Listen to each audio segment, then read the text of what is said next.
guy Sebastian1145 here, and today I'm going to be showing you guys a tank which you've probably seen featured on this channel before because no friggin' ish has been showing it. But here's a clip of why I love the Jagdpanzer E100, and yeah, that's what we're going to be taking a look at today. So, Fulls, no freaking ish, pulls off a full health ammo rack, low key on that T4. I one-shot the ISU with an HE shell, and I'd say we're off to a pretty good start this game, yeah. The Jagdpanther kind of takes a look at me, just trying to shoot me, can't really find a spot, wants to back away, and I was like, there's no way. Pull out another HE shell, one shot again. So 3 kills, and it's been like, what? Like 40 seconds into the game? So, or not, a minute 40 into the game. So yeah, it's pretty insane. This tank carries a 170mm massive gun that is just able to deal out a ton of damage. It has about like 400 HE damage on average if you don't pen. If you do pen, it does like 1200, 1100 in that realm. So it's an insane amount of alpha, and it does about 800 alpha with its AP shells. Heat shells have up to 525mm of pen. So like easily go through the front of a T95 with heat. It's just an overall insane tank, and people may complain about the reload, but it's really not that bad. So this game we picked up every kill. 5 kills for me, Radley Walters, no freaking ish, 2 kills, and yeah, that was a pretty awesome game. But now we're gonna be heading to a interesting game, I guess you could say, because something cool happens in this game. Something that's only happened to me, I think, 3 times in this tank, and probably like 4 times in total. But we're here on Black Goldville, tier 10 game obviously, and it seems, yeah, there's 4 tier 10s on each team, so there's pretty meaty amount of hit points on the other team. And I go to my favorite spot where I always go with big fat TDs, or big fat, yeah, tank destroyers with lots of armor. Basically between these 2 houses I sit in that big bush, and I'll basically wait for people going up to the caves or mediums trying to take mid-ridge, so it's a really good support position. So I'm just going to sit in this bush spot, wait for somebody. T30. Awesome. So we got a T30, see a 268 here, trying to aim in, get a shot off, but he backs up. I decided not to take a shot because I've done that a million times, and it's really not that helpful when you miss, especially in this tank where credits cost, or 1 shell costs like the realm of 3,000 credits or so, and a heat shell costs 7,200 credits, so it's quite pricey to play this tank. But the damage definitely pays off. So we're gonna head up over here towards the mid-ridge, see if we can get into a different position and shoot one of those tanks up on the hill, or on the caves. I see an IS-3 here. Oh, yeah, Jagdpanzer E100 gets spotted and just moves side on. Yes, please. I'll take the 700 damage. He turns. I'm like, oh, please don't shoot me. And he shoots the rock. But if he had shot me, he probably would have bounced. So now I move up because I know his reload is really slow. However, I do see that 268 backing up, and, well, just watch.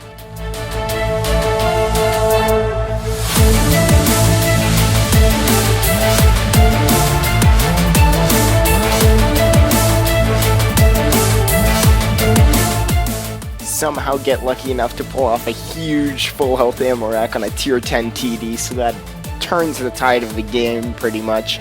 Now yeah, I kind of go ham there a bit, just super excited and pumped. That was pretty insane. I've only done that a few times, and a lot of my full health ammo racks have been the Jagdpanzer E100 because its gun caliber is huge.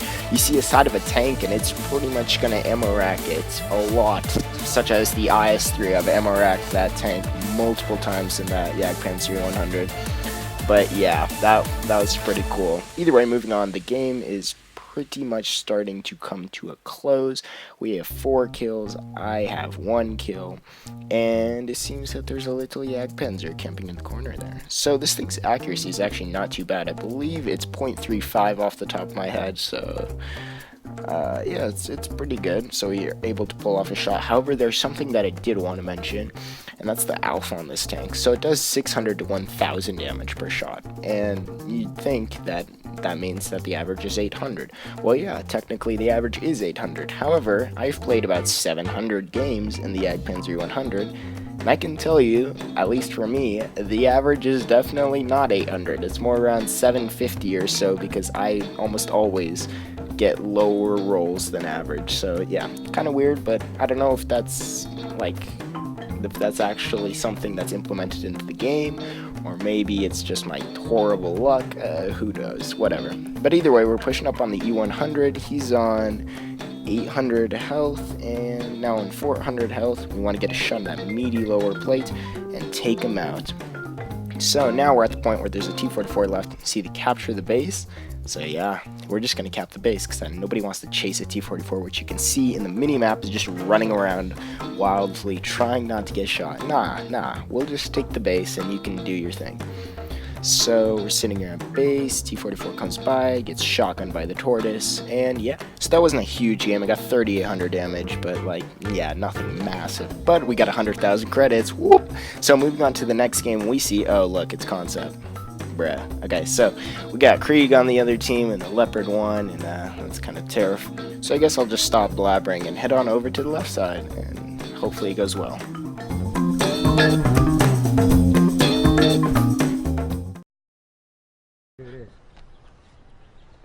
Boom, bam, bop, bada bop, boom, pow.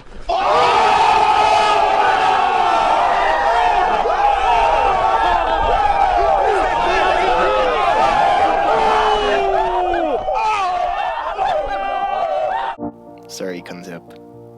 Anyway, we're going to be heading on over to the left side of the map, because this is the strongest point of the map on Port Bay.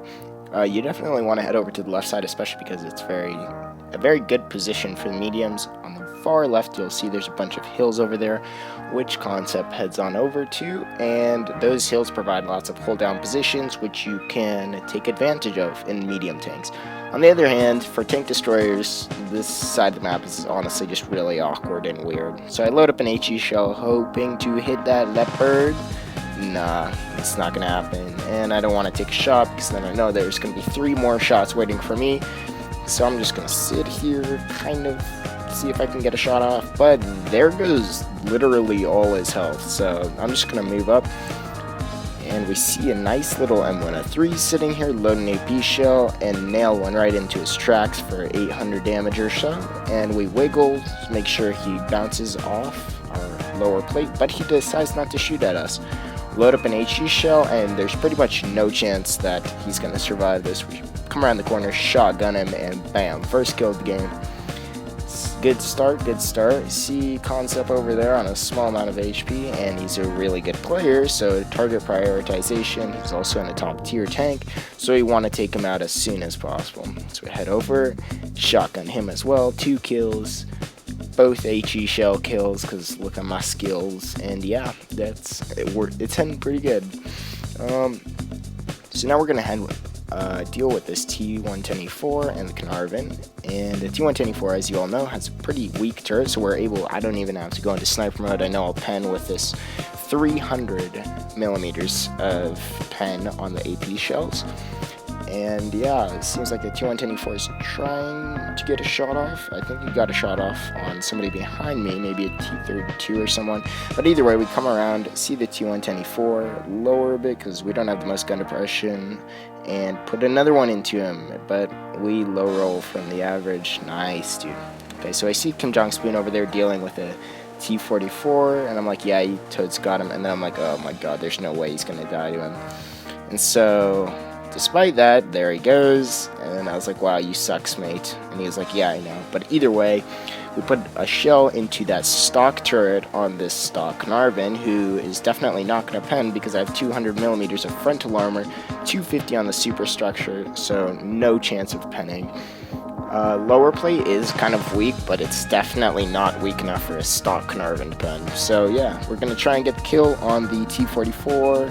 Aiming, but since I have a crappy iPad 3, it kind of renders weirdly, and he shows up at a strange time. I just fire because I hope for the best, but I miss, and yeah, that was an okay game.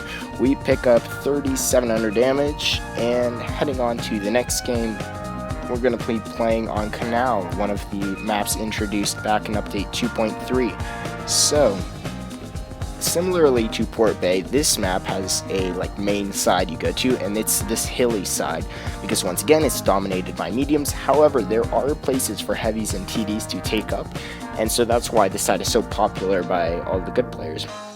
So we're heading over there, taking this little road. See the T-54, I was like, what are you doing? And then I see Kim Jong-spoon, and I was like, okay, what are you doing? Because he's just strolling through the middle of the cap, you know, just no big deal. Nobody cares, but whatever. Sees that E100, duel. Oh, E100 versus E100. Oh, he bounced. Oh, nice, dude. Nice.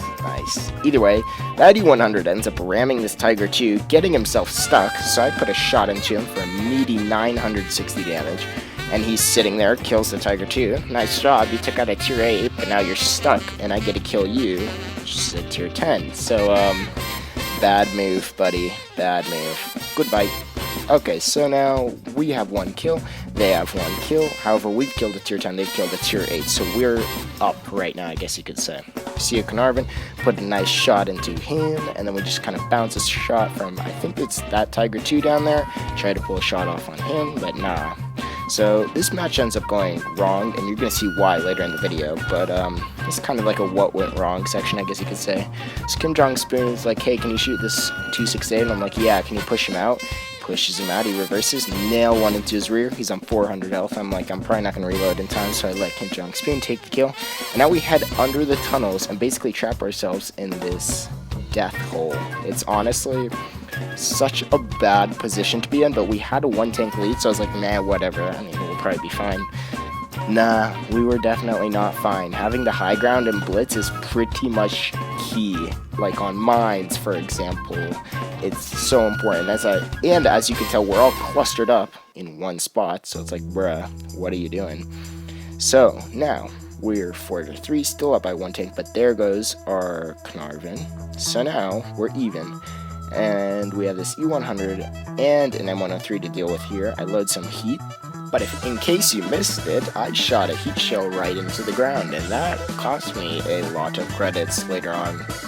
But either way, basically this M103 and this E100, as you can tell, this is the advantage they have by getting the high ground. They can dictate how the battle goes and basically the pace at which we're going to battle out.